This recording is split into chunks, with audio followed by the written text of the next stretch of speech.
Life's a ride, and not every mile is easy, but every mile can be redemptive. Welcome to Ride in Victory. I'm Pastor Dane Butler.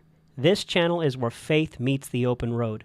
I share devotions, biblical insights, and my own healing journey right from the seat of my bike. Whether you're on two wheels or just trying to move forward in life, I invite you to ride with me toward truth, transformation, and healing in Jesus' name.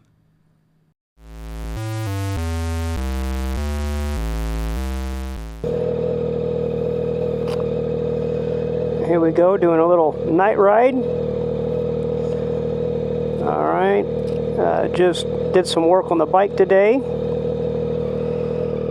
and I need to go test it out, so see how it does.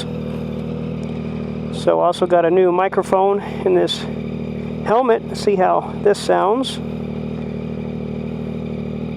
Hopefully it sounds pretty good and it isn't too, it's not peaking too much.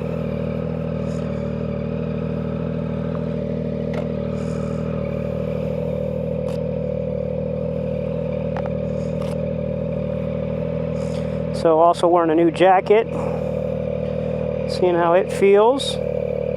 Don't know if you can see me in the reflection there, but it's nice. See how it does in the wind. Also trying out some new gloves here. So took advantage of Prime Day. Got some pretty good deals. There is one thing I want to change. Kind of forgot. I want to fix my pant leg, because when I roll them up, they tend to get stuck on my pegs, and I sure don't want that.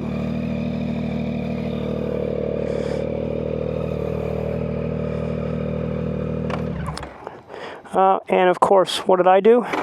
I forgot about the kickstand. I do that all the time. I do it all the time. All right, so we're out here trying out this DG microphone. See how it sounds.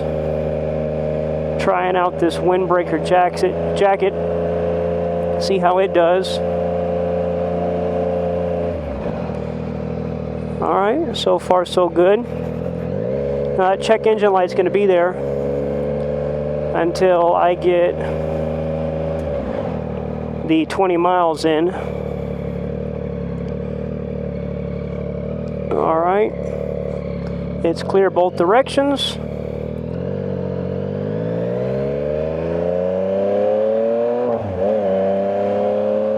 Oh, second gear feels nicer. Oh, that was wow. Okay, I had a lot more to give out of that gear than the way it used to be.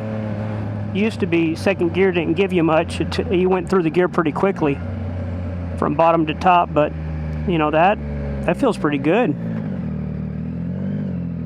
Wow. Okay, impressive there.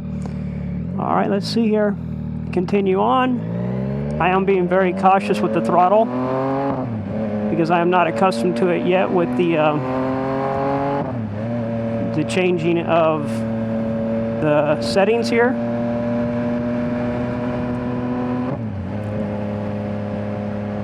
So, you know, just a beautiful night here in SoCal. These night rides are always nice. What I'm going to do is I'm going to figure out a way down to Long Beach.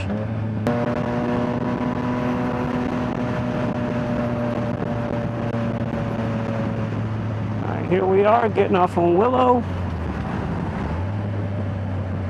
I like this because it kind of feels like you're out in the country.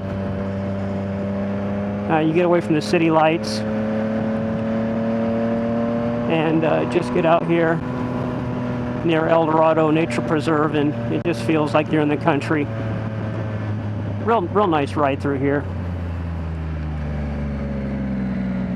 So I'm gonna have to go back and watch and see what my top speed was in first gear, but I think it was 64. I think.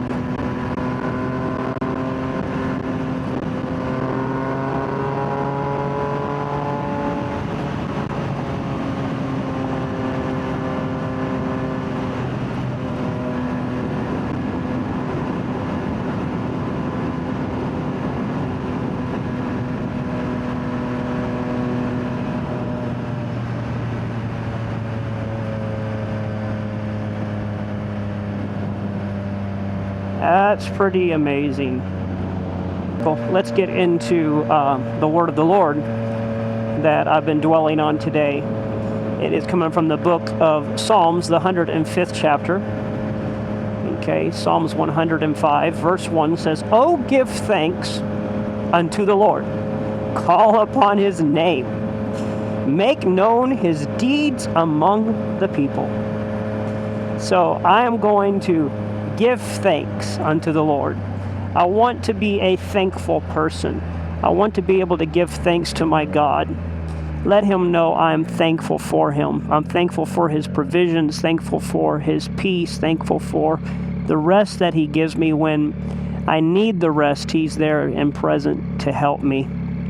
And I'm so thankful for the Lord, so thankful for his touch. You know what? Let's jump on the 405 North here. Let's just do it. I don't like the 405, but let's do it. 62. Oh man, that's first gear. Top speed is 62 in first gear. That's pretty amazing. Pretty amazing.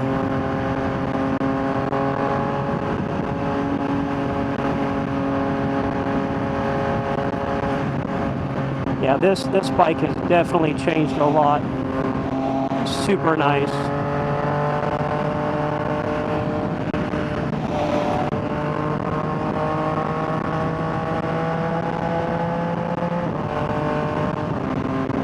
Yeah, before I got back out here, I should have adjusted my straps on my jacket, but I failed to do that.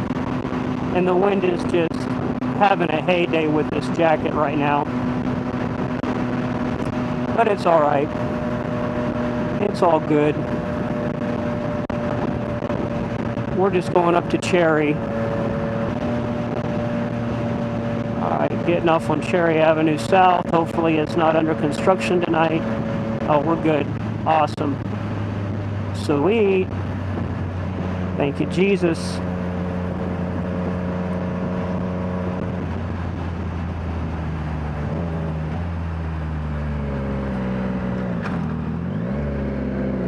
All right.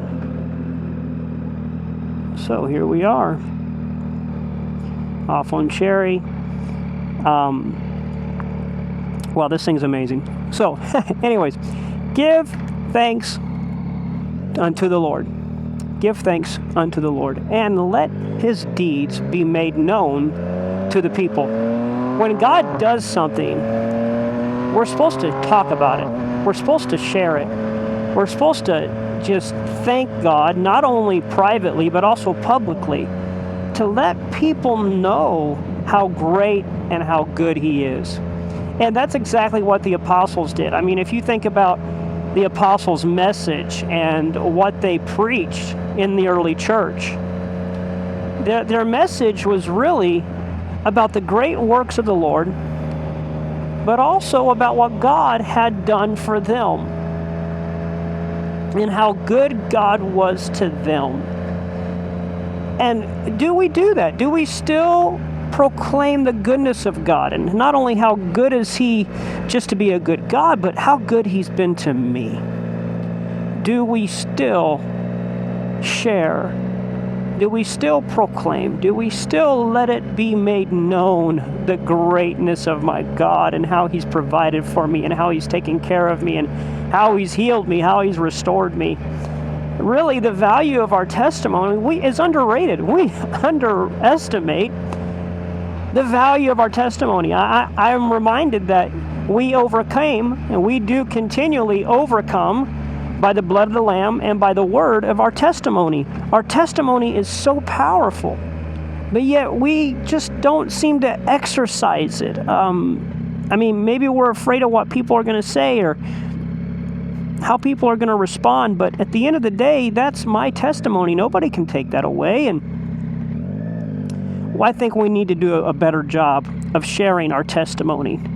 The apostles, when I think about the Apostle Paul, and so whenever he was on trial and he was appealing to Caesar and he was, fighting for the gospel, he just told his testimony.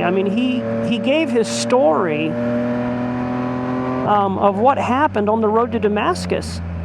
And it was King Agrippa that said, "Oh my goodness, you're wanting to make me Christian. You're going to turn me into a Christian with all this that you're sharing in your testimony." And it really, our testimony is what's going to draw people into a relationship with God.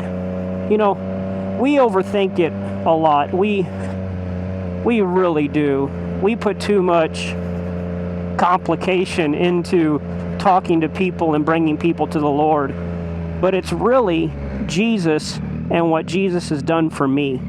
That's really all it is. I'm going to give them Jesus, and I'm going to say what Jesus has done for me.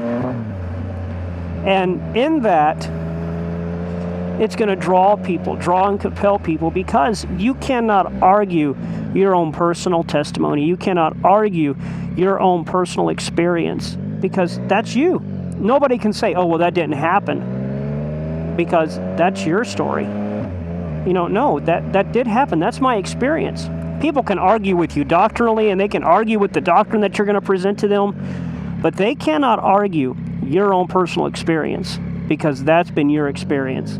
And so I think that rather than trying to push doctrine on people and trying to, try to just, I think right away we try to get people to believe the way we believe. And I don't think that's right. I think that rather than getting them to believe what we believe, I think we need to be providing moments and opportunities and offer them an opportunity to have their own experience with God. So we've had our experience. It's amazing. But people need their own experience. They need to have an experience with the Lord. And that's something that, nobody can argue. You can't argue that everybody needs an experience with the Lord. "Oh, no, you can't do that." No, it's true. Everybody needs an experience with the Lord. And I guarantee you, everybody wants an experience with God. Everybody is in one way or another spiritual, or at least on the spiritual journey. So I think that we need to allow God the opportunity to speak to people and minister to people. And when we do, and we allow God to use our testimony, He will bring people in. He will bring the increase. The harvest is there, but I think that it's going to be our testimony that brings them in and draws them, compels them. Lord, let my testimony be something that draws and compels people. Draws and compels people to have an experience with the cross and have their own experience, Jesus. Lord, I don't want, my experience is awesome, but Lord, allow others to have similar experiences. Allow others, mighty God, to have an impact with you, an encounter with you, Jesus. That my testimony would bring change and transformation to somebody's life. And one of these days, I will go over my testimony while I'm on this motorcycle. I'll be talking about it and sharing it. And every one of us has a testimony. Every one of us has something that we have gone through, we've experienced. None of us are without a story. And it's amazing. And most of our stories involve the hand of God, as God would bring change into our lives and transform us. So I think that we really need to be utilizing the testimonies that He's given us, our own unique stories. I'm not going to tell somebody else's story. No, I need to tell my story. I need to tell my story of what God has done for me, how He's changed me, how He's transformed me, how He worked on me, how He moved in situations when nothing else could bring change or transformation. Only God could. So, here we are, rolling up. I got another dip right here. Out of my seat again. There we go. All right, here's Ocean. We're going to be making a left onto Ocean.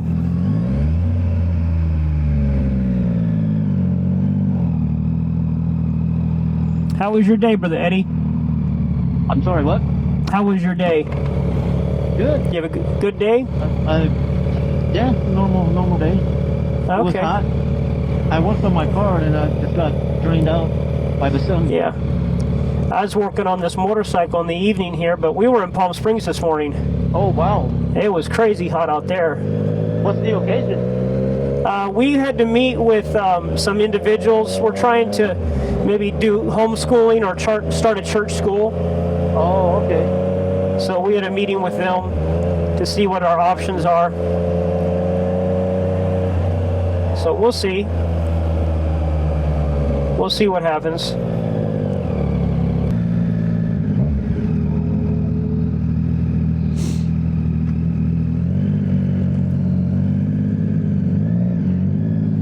All right, we are clear. Put this visor back up. I keep fogging up tonight. Yeah, me too, the condensation. Yep. Yeah, I was thinking about putting some clamps. Yeah. To bring me lower and bring the bars in more so I can do more lane filtering, but it is what it is. I'm happy with the setup. Your bar is fine, it's just this. Yeah, it folds in. It comes in. Oh, okay. But I just didn't do pull it. in like backwards, you can still see it? Yeah, I can go right back to where it was.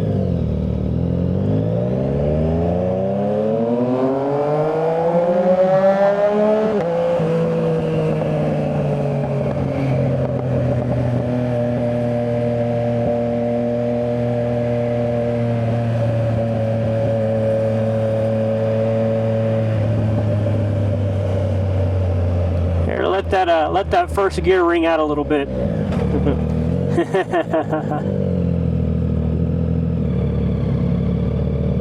So how fast can your first gear go now? 64. Nice.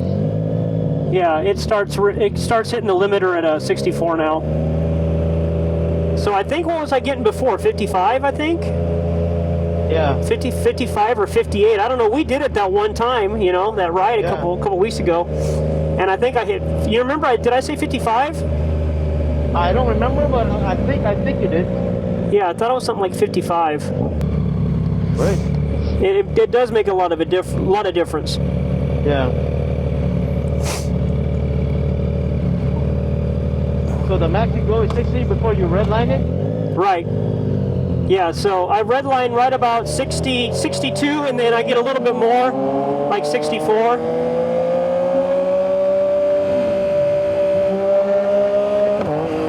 I can hear your pop. That sounds pretty good. Yeah.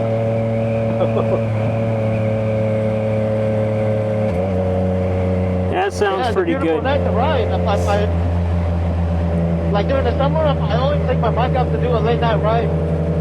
Either to Seaside Donut or to Yum Yum Donut. Oh yeah, well it's too in and out, get some food. It's too hot during the day. Yeah. I mean, unless you do a morning ride.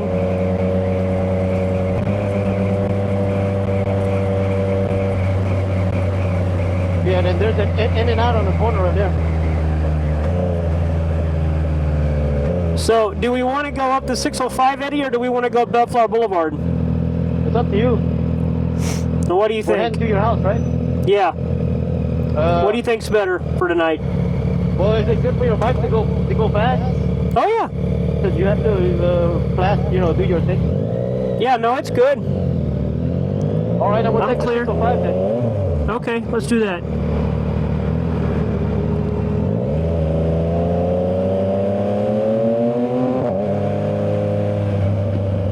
Ooh, that thing smells good. Yeah, something smelled good, right? I was like, somebody's Right cooking there. something. Right there, in and out. I could get that riding position if I put the clamps on, the handlebar clamps, but I don't know. I'm kind of comfortable straight up, or more upright. Yeah, if I rode my bike to work. I work at Pico. Okay. Riding back and forth, it's not good for your back. Yeah. I mean, they're fun to ride. They're agile. Yeah, I mean, they ride great. I mean, you got tons of response. I probably go with my Harley. Oh, yeah. You had a street glide, right? Street glide, yeah. Let's go over one, Eddie. Go over one lane. There we go. Yep. That's good.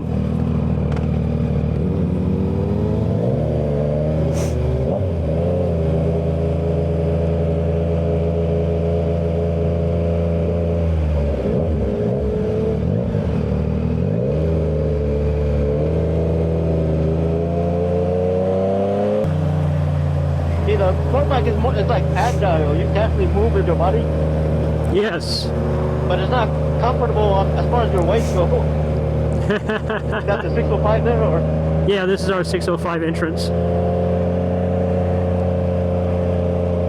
All right, I'll put the visor down.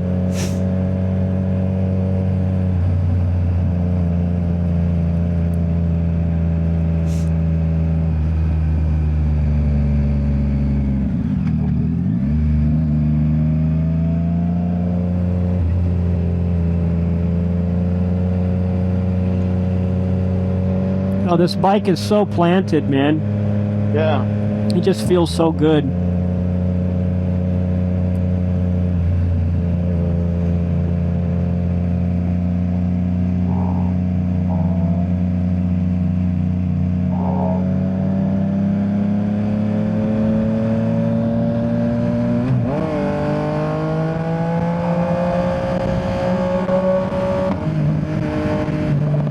Oh, I can hear your pop again. Yeah. Yep.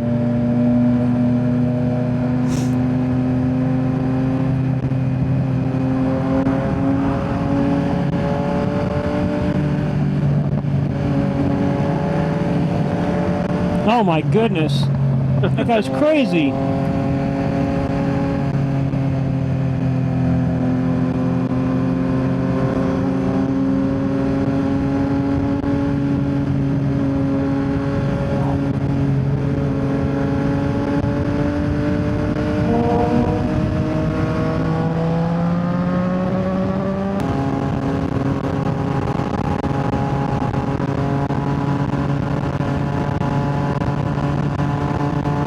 All right.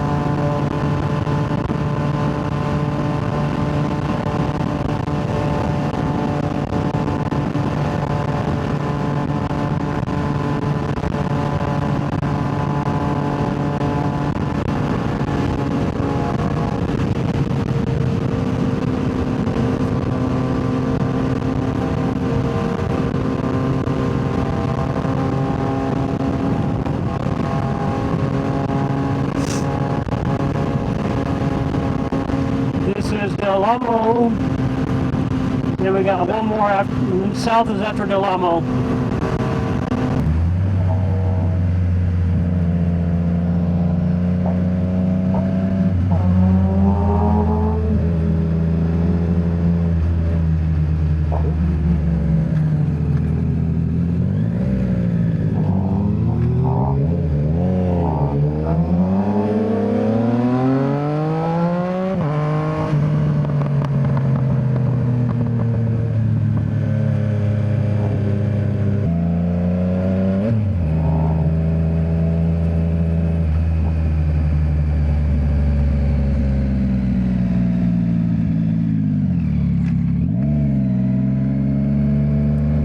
Sweet.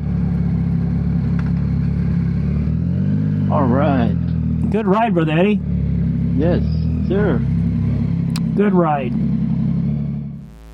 Don't forget to subscribe, ride, reflect, and live healed.